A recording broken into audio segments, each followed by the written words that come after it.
Nakita mo ate ka medyo hinihingal na. Pero hindi ibig sabihin na bukas bear market na. This is the weekly chart of Bitcoin. Ito po yung topping tail. Yung unang topping tail niya sa weekly, this was last July 14. And then the second one, ito lang, recent lang, August 11, week of August 11. Sa weekly time frame, yung topping tail niya nung July, hindi po ito na-negate. Ang na-negate lang was the daily topping tail. Asan po ba yung daily topping tail? Ito po. Ito pong topping tail na to na green, ito yung na-negate kasi nilagpasan niya. Ang hindi nga niya kinlow. So sa weekly, looks like we have two topping tails, all right, obviously, and at the same time, possible double top. Okay? Posible ka ba mag-double top dito?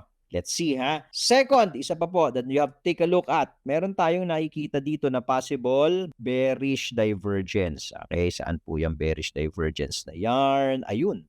RSI is doing a lower high while the price is doing a higher high. Ay, ito po yon. Kita nyo to, itong RSI na to, ang price dati nitong RSI na to, 104. Yung ngayon po, na ang presyo ng Bitcoin is 121, mas mababa yung RSI niya.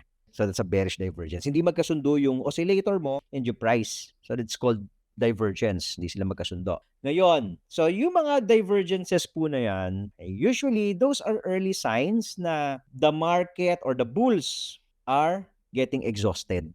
Napapagod na. But it doesn't mean na hindi na nila kayang tumakbo. Kasi pwede namang magpahinga yan at the middle, dito, somewhere here. Nagpahinga dyan, tapos tatakbo ulit pataas. So magkikreate na naman ng another higher high yung price. Kaya equal high yung price. But those are early signs. Nakikita mo ate ka medyo hinihingal na. Pero hindi ibig sabihin na bukas bear market na.